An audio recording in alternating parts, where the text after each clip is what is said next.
A ideia é trazer até você a informação sem paixões ou qualquer conteúdo ideológico.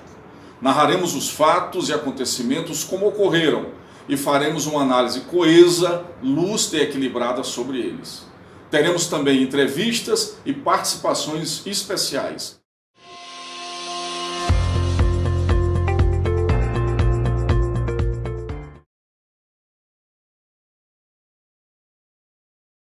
Para a gente afirmar que o presidente constrói aí um debate político e ideológico em torno da vacina, basta a gente fazer uma análise de que ele afirma que não se pode autorizar essa vacina sem ter autorização da Anvisa. Olha quem fala. Mas ele propagou um remédio, que é a hidrocloroquina, sem autorização da Anvisa. E ele também vinha defendendo aí a compra das vacinas de Oxford, aí já gastos em torno de 2 bilhões de reais, estavam programados, que também não tem autorização. Então a gente nota o seguinte, que no momento em que o governador de São Paulo consegue construir um diálogo nacional, consegue estabelecer parcerias importantes e sai na frente, ele não aceita. Olha, como eu disse agora há pouco, o presidente se desmoraliza pelas próprias palavras dele. Em agosto, ele editou a medida provisória. Na verdade, são quase 2 bilhões. É 1 bilhão e 990 milhões para parceria com essa vacina da Oxford. Então, ele já estava atento a isso, ao Ministério da Saúde, pelo menos. Aí ele passa os últimos 6, 7 meses fazendo campanha de um remédio que está provado cientificamente que não tem eficiência no combate ao coronavírus. Aliás, gastou milhões, que é fruto de ações na Justiça de Investigação, que é a questão do remédio da cloroquina. E agora, esta semana também, ele fez um grande ato no Palácio para anunciar um outro remédio, um verme-fuga, que também não tem ainda efeitos no combate ao coronavírus. O presidente se atropela na minha opinião, pela sua irresponsabilidade de tentar ficar do lado de um país, criar contenda com outro país, eu já disse isso aqui, com a China, a maior parceira comercial do Brasil, e deixa os brasileiros numa total insegurança com relação à sua saúde. Esse discurso contra a China é um discurso raso, né? Um discurso, inclusive, de pessoas desinformadas. Aliás, muita fake news. É um discurso que a própria base do presidente Bolsonaro, no caso, essa base toda na área da agricultura e da produção, não gosta. Não gosta. Porque para quem que eles vendem mesmo? A China gera milhões de empregos no Brasil. É o nosso maior comprador. É o nosso maior comprador, nosso maior parceiro comercial. Deputado Zé Nelto, a semana aí foi de um debate muito intenso em torno das vacinas, né? A Inglaterra começou aí o seu processo de vacinação, muito bem construído. O governador de São Paulo saiu na frente com um plano de imunização estadual, vem encontrando dificuldades na Anvisa, que no meu ponto de vista está politizada, dificultando inclusive as liberações, e o governo vem com o discurso de que quem a Anvisa autorizar, ele vai comprar. O processo não é só comprar, não é, deputado? Na verdade, o governo teria que ter construído essa vacina em parceria aí com entidades, com outros países, porque o que a gente vê hoje no Brasil é que pode faltar, inclusive, insumos para as vacinas. É verdade, o processo de vacina no Brasil nunca foi tão politizado, de uma forma vergonhosa que está acontecendo no Brasil. Você negar a ciência, negar a vacina, dizer que não é obrigatória. A vacina é obrigatória, sim. Numa democracia, quem não for vacinado tem que ser penalizado. Eu defendo sem medo de assumir publicamente. Até porque eu vou vacinar. Qualquer vacina aprovada pelo governo americano ou pelo governo inglês, ou aprovada por qualquer outro inglês, qualquer agência internacional, ela é uma vacina segura. Você acha que a Pfizer, quando ela aprovou lá pelos Estados Unidos, a aprovação emergencial, nós sabemos disso, mas você acha que essa vacina não tem segurança? Claro que ela tem segurança. Agora, nós não podemos transformar a Anvisa numa agência ideológica. Isso está errado. Jamais podemos permitir. Qualquer vacina aprovada, se ela serve lá para os ingleses, serve para os alemães, para os italianos, para os americanos, ela serve no Brasil. Se ela serve lá na China, serve também para o Brasil. Então, e outra crítica minha, dura, quem tem dinheiro teria que pagar a vacina. Sim, O governo deveria liberar para os laboratórios privados. Até com isso, a gente iria vacinar mais rapidamente o povo brasileiro e o governo gastaria dinheiro apenas para quem não tem como comprar vacina. São o quê? Os mais vulneráveis. Mas quem tem dinheiro deveria tranquilamente comprar a vacina para si próprio, para a sua família e o próprio empresariado brasileiro. Eu já tenho conversação com vários empresários. Qual empresário que não quer imunizar todos os seus trabalhadores? Seria até uma maneira de distribuir renda nesse momento agora. Quer dizer, a iniciativa privada deveria estar participando desse processo de vacinação no Brasil. O que a gente vê aí, deputado, do Brasil também. Não só no Brasil, mas em todo o planeta. Sim, Quer dizer, sim. é o momento de vacinarmos a população o mais rápido possível, sair dessa pandemia e voltar o novo normal. Né? Não sabemos ainda como será o novo normal, mas pelo menos dar tranquilidade para a população. Quantas pessoas morrendo no Brasil? Tem gente que nega o Covid, é porque ainda não teve ninguém da sua família sendo afetado. Quer dizer, quantos amigos nós perdemos, aí o sofrimento de tantas famílias numa pandemia que ninguém esperava. Então é hora de vacinar, acabar com a politização e vacinar rapidamente a população brasileira e a população do planeta. Mas a sociedade poderá reagir. Se o governo não tiver um plano de vacinação e apresentar rapidamente para o povo brasileiro, poderá ter uma reação muito forte contra o governo. Secretário Severino Cajazeiras, é uma decisão muito difícil para um governador, num momento muito difícil da vida nacional, ele ter que decidir aí por fechar tudo por um lockdown. É verdade, e nesse sentido o governador Ibanez Rocha Ressaltes foi o primeiro governador do Brasil a decretar o isolamento social, o fechamento. Na época não se chamaram de lockdown, mas foi algo até mais rígido do que um lockdown. Foi realmente na primeira semana, com empresas, órgãos, tudo fechado mesmo, na primeira semana, em março ainda do ano passado. E todos os órgãos do governo também fechados, ponto facultativo, e criticaram ele na época.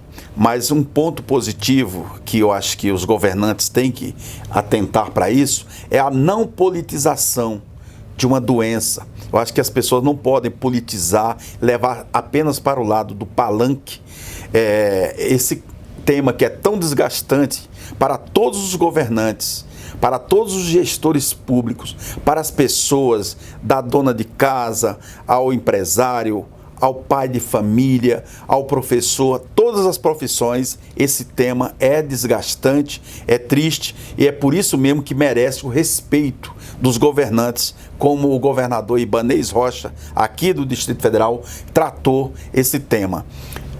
Ele veio sendo flexibilizado primeiramente desde o ano passado, as atividades sendo abertas de acordo com a curva de crescimento dessa pandemia, da contaminação, com a oferta de leitos, tudo ouvindo os técnicos que entendem, os profissionais da área de saúde, assessorando as decisões do governador, os órgãos que cuidam dessa parte de saúde, também acompanhado com os órgãos de fiscalização.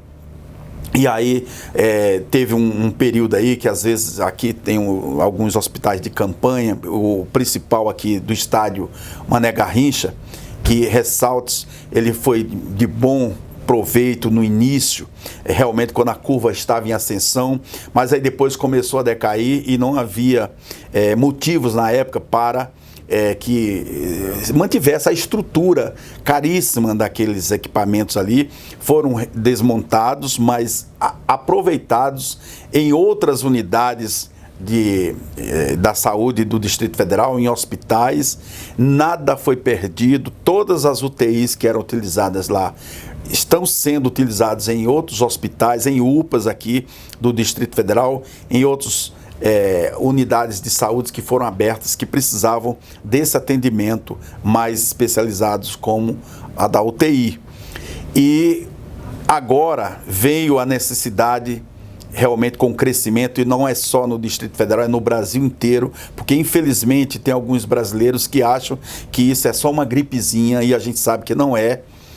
Infelizmente ela veio, e essa cepa agora, com essa intensidade que está vindo aqui, quase todos os estados do Brasil já não tem mais leitos de UTI disponíveis, falta vários equipamentos que dão a sustentação para que esse tratamento seja eficaz. Graças a Deus que nem todos precisam de um leito de UTI, porque se a gente verificar os que são recuperados, os que foram contaminados, que foram recuperados, é bem maior do que os que estão internados, graças a Deus, e também ao trabalho incansável dos profissionais da área de saúde, que realmente a esses homens, a essas mulheres, a gente tem que render todas as homenagens, porque eles são cidadãos, são pessoas que também passíveis de serem contaminados, e mesmo assim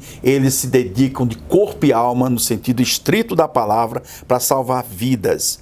E aí é que entra o papel sério de um governante, que é dar apoio, dar suporte para que esses profissionais atendam a população. E nesse sentido, o governo do Distrito Federal, através da Secretaria de Segurança, dos institutos, do instituto que gere a saúde aqui no Distrito Federal também, uma parte da saúde, e dos hospitais particulares também, irmanados contra essa Covid. Mas, infelizmente, tem hora que precisa dar uma espécie de freio de arrumação, como foi o caso agora, a decretação do lockdown. Logicamente que o governador tomou essa medida extremamente preocupado, porque a gente sabe da importância que o setor produtivo tem para o Estado, para as pessoas, para o país, para o Distrito Federal. Mas a gente sabe também da importância que é a saúde dessas pessoas que fazem a economia crescer. Não adianta ter uma empresa aberta com os seus profissionais todos contaminados e contaminando os seus clientes, contaminando as pessoas que ali procuram aquele estabelecimento. Logicamente que isso não é uma coisa que vai durar para sempre, se Deus quiser. Esse lockdown ele tem um prazo de validade, e na medida em que essa curva de ascensão da doença seja ou vá diminuindo, e os leitos, a oferta dos leitos de UTI, dos leitos de semi-UTI vão também aumentando, essa flexibilização vai começar, e se Deus quiser, logo, logo estaremos todos juntos novamente, sendo felizes, realizando as atividades que gostamos, fazendo as compras, passeando nos shoppings.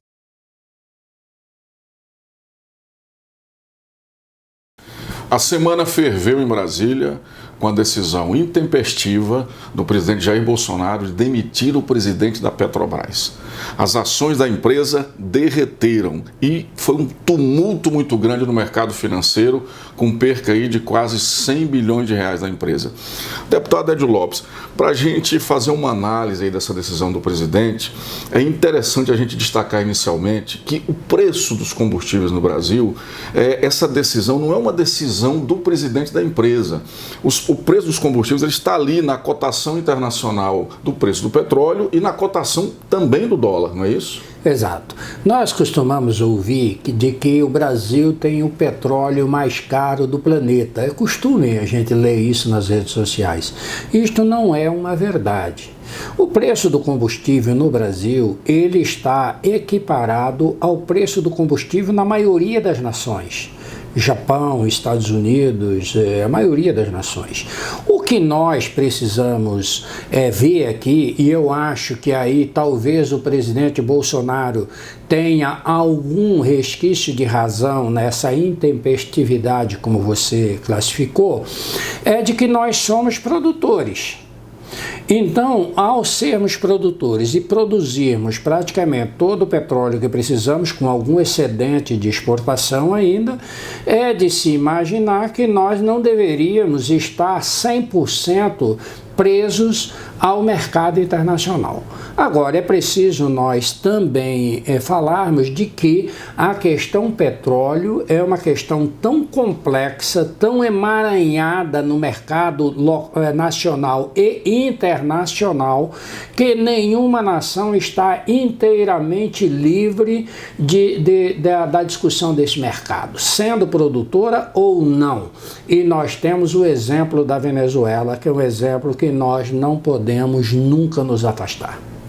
Deputado, toda essa complexidade, no meu ponto de vista, ela exigia aí por parte do presidente um debate mais amplo com sua equipe econômica. A intempestividade que você falou é que foi o fator negativo nessa questão. Sim. Ninguém discute de que o presidente tem ou não a autonomia da troca do presidente da Petrobras. Sim. Ninguém discute isso. Agora, é preciso que essas mexidas em estruturas que têm um alcance de mercado externo tão violento como foi o caso da Petrobras, até pelo tamanho da Petrobras, é preciso que ninguém seja pego de surpresa. Era preciso, e aí eu me arvoro na pretensão de dizer que o presidente necessitava antes de ter um preparo, uma discussão, uma sondagem, um preparo para o mercado. Uma decisão monocrática, o ministro Edson Fachin anulou aí todas as condenações impostas ao presidente, ao ex-presidente Luiz Inácio Lula da Silva. Doutor Tiago, por que somente agora houve essa decisão por parte da Suprema Corte, já que haviam pedidos aí por parte do ex-presidente muito bem antes? E por que somente agora e não durante o curso processual o Supremo Tribunal Federal não se manifestou para dizer que a Justiça Federal de Curitiba, a seção judiciária de Curitiba, não era a seção competente aí para julgar esses processos? Vamos lá. É uma discussão que já se arrasta por um bom tempo no judiciário, né? Essa universalidade da competência do foro da Justiça Federal de Curitiba, e muito já se debateu acerca desse tema, tanto no âmbito do STJ quanto do Supremo, e vinha assim um primeiro momento, até em razão do apoio político e do apoio também social que a Operação Lava Jato recebia, havia uma iniciativa de se manter tudo aquilo centralizado ali. E a justificativa para aquele ato é que tudo estaria relacionado a eventuais atos de corrupção praticados no governo do ex-presidente Luiz Inácio Lula da Silva e em participação com ali fatos vinculados à Petrobras.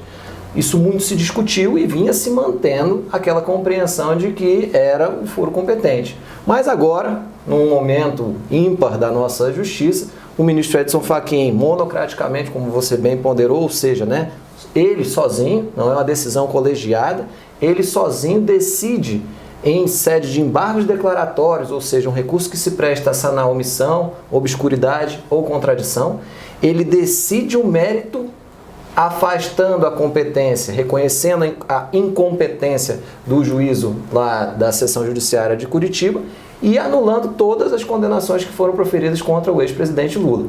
É algo que, segundo muito se falou, né, e dentro de especulações, teria sido uma maneira de tentar dar uma sobrevida à Lava Jato, que é uma operação já muito questionada em razão dos excessos que foram cometidos tanto pelos procuradores quanto pelo próprio magistrado que estava à frente, então magistrado, né, à frente desse processo. Então, pelo que se fala, pelo que se especula aí, seria uma tentativa de afastar ou de tirar o foco daquela polêmica que girava em torno da Lava Jato e até mesmo de manter um prestígio que ainda existia em favor do ex-ministro Sérgio Moro. Mas, ao que tudo indica, e foi ontem já iniciado um julgamento no âmbito do Supremo Tribunal Federal para tratar da suspeição do ex-juiz Sérgio Moro, ao que tudo indica, o Supremo não vai se dar por satisfeito com essa decisão monocrática proferida pelo ministro Edson Fachin e ainda fará a análise. Essa análise começou ontem com o ministro Gilmar Mendes votando pela suspeição do ex-ministro Sérgio Moro, quando ainda juiz, né? E também acompanhado pelo ministro Ricardo Lewandowski. E agora o ministro Nunes Marques ainda vai ter oportunidade de também manifestar-se quanto a esse tema. A suspeição do juiz Sérgio Moro, ela sendo aprovada ali pelo Supremo Tribunal Federal, o que já foi julgado vai estar em risco? Como é que vai ficar isso aí? Isso é importante pontuar, Gilvander. Muitas pessoas têm feito especulações e até compartilhado informações um pouco distantes da realidade, dizendo que tudo que foi produzido no ambiente judiciário pelo ex-juiz Sérgio Moro seria anulado.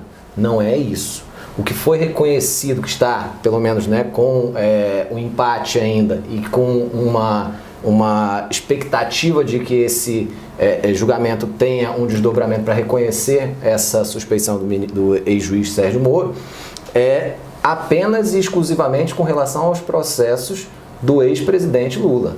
Não haverá uma anulação de todos os processos em que Sérgio Moro atuou. Então falar-se, mas se for reconhecida a suspeição do Sérgio Moro, todo aquele valor de 4 bilhões e tantos que foi recuperado pela Lava Jato teria que ser devolvido. Não. A decisão do Supremo, o voto do ministro Gilmar Mendes proferido ontem, ele foi categórico e claro em dizer apenas a suspeição relacionada ao ex-presidente Luiz Inácio Lula da Silva. Agora, se nós falarmos em incompetência, que foi o que foi reconhecido pelo ministro Fachin, aí nós vamos ter uma possibilidade desse processo voltar para a Justiça Federal, para o órgão competente, e aí o juiz que receber esse processo vai poder avaliar se ele dá continuidade e se ele endossa o que já foi feito pelo ex-juiz Sérgio Moro ou se vai ter que começar tudo de novo. Ou seja, ainda não há uma decisão de como vai acontecer, né? Se é um juiz que vai julgar novamente, vai ser escolhido um novo juiz ali numa lista para analisar novamente os processos e julgá-los novamente. Exatamente. Pela sinalização que o ministro Edson Fachin deu, quando ele reconhece a incompetência do juízo. E aqui é importante nós pontuarmos, essa incompetência é uma incompetência jurisdicional, dizendo, olha, não é aquele juiz que pode julgar o fato específico, quem deveria julgar era um outro. E ele faz já o apontamento de que seria o juiz daqui do Distrito Federal que seria o competente para julgar aquilo. Pois bem, isso na decisão do ministro Edson Fachin, que é uma decisão monocrática e que não foi referendada ainda pelo plenário. Esse habeas corpus, em que houve decisão do ministro Edson Fachin, fora por ele mesmo, Edson Fachin, afetado ao plenário do Supremo. Então ele ainda vai precisar que essa decisão, que é precária, ou seja, não é definitiva, precisa ser confirmada, seja levada ao plenário e o plenário analise a questão, os 11 ministros do Supremo Tribunal Federal. Mas, paralelamente a isso, existe outro habeas corpus, que é um habeas corpus autônomo, independente, que trata da suspeição do ex-juiz Sérgio Moro. Esse habeas corpus, cujo julgamento iniciou-se no dia 9 de março, terça-feira. Aliás, o julgamento iniciou-se lá atrás, mas foi trazido o voto do ministro Gilmar Mendes agora no dia 9. Esse habeas corpus em específico, ele vai tratar da suspeição. E aí a suspeição, se reconhecida, ela fulmina todo o processo. Vai ter que começar desde lá do ato do recebimento da denúncia. Porque a suspeição, ela implica em quê? Em dizer que aquele magistrado que está julgando uma pessoa já tem uma predisposição a condenar. E foi baseado nas circunstâncias fáticas e nos posicionamentos que foram adotados pelo ex-ministro Sérgio Moro, à época em que ainda era juiz, juiz federal, que o ministro Gilmar Mendes, seguido do ministro Ricardo Lewandowski, entenderam ambos que não seria ali o caso de reconhecer uma imparcialidade, ele seria parcial, ele teria adotado posturas que são incompatíveis com o exercício da magistratura, sobretudo à frente de um processo de natureza criminal.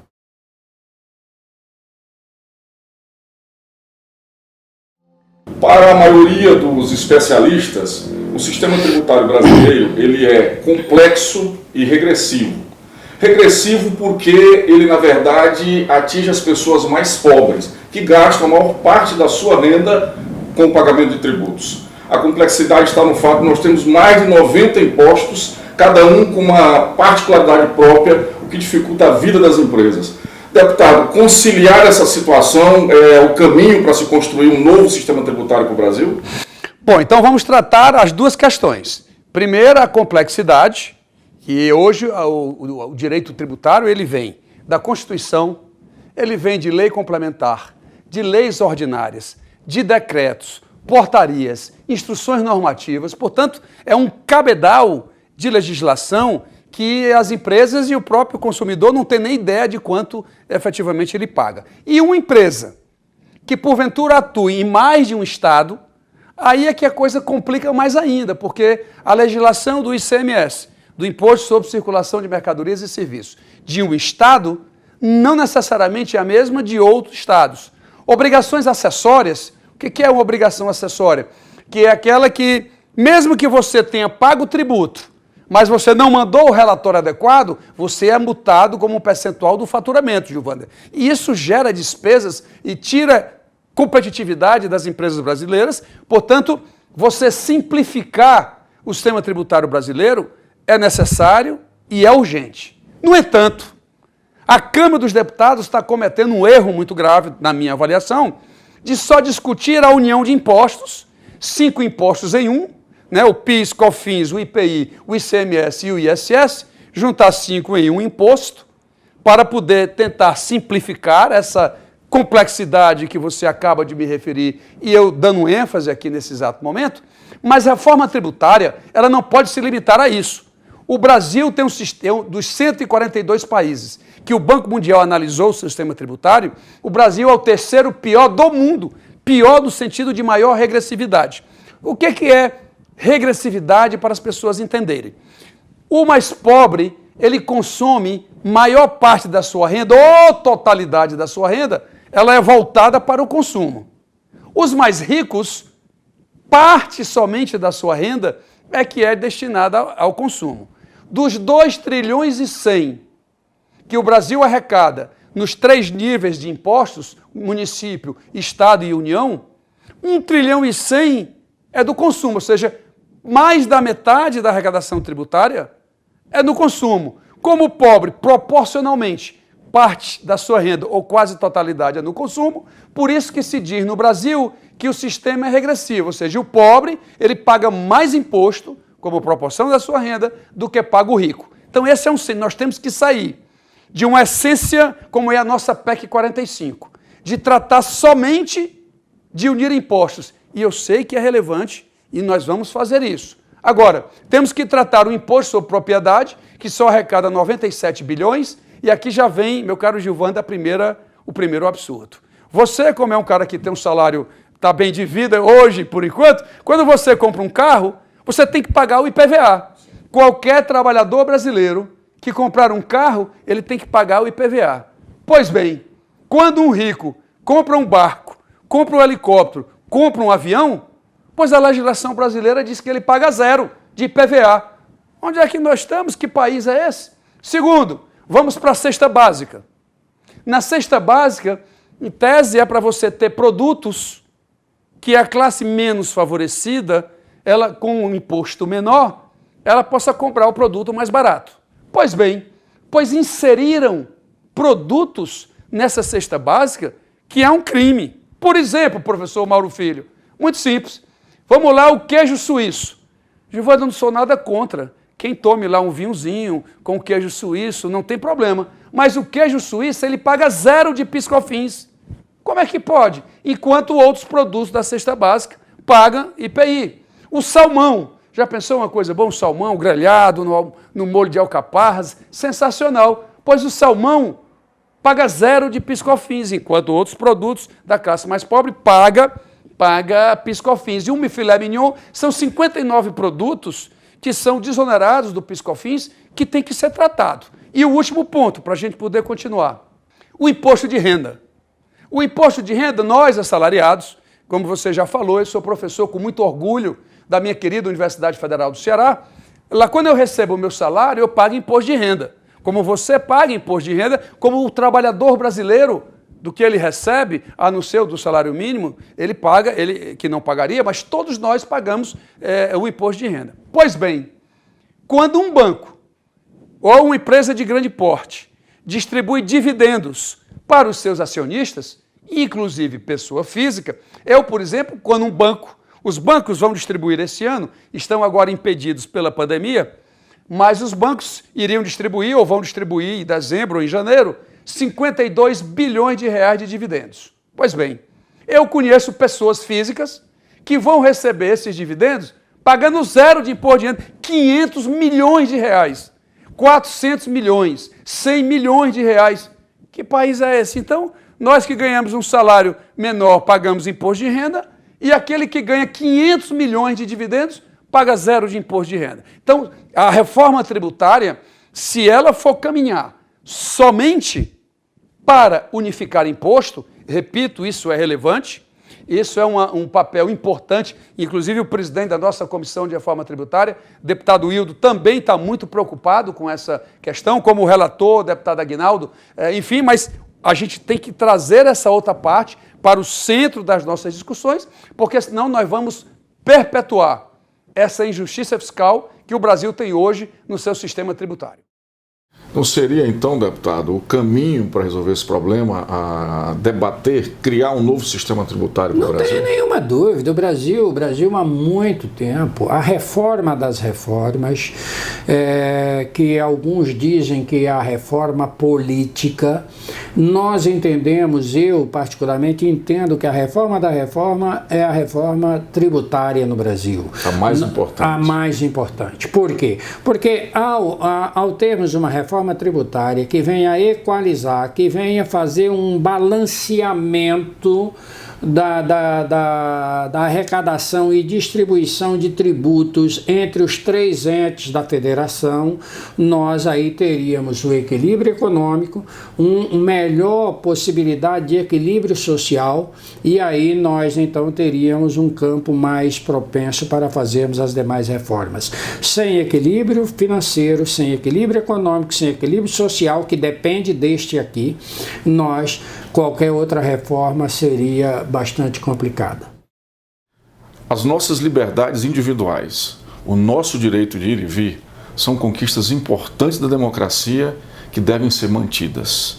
Somente o conhecimento e a boa informação nos levará ao caminho do desenvolvimento. Obrigado pela sua participação, dê o seu like, aperte o sino para que você possa receber as informações dos novos programas e até breve.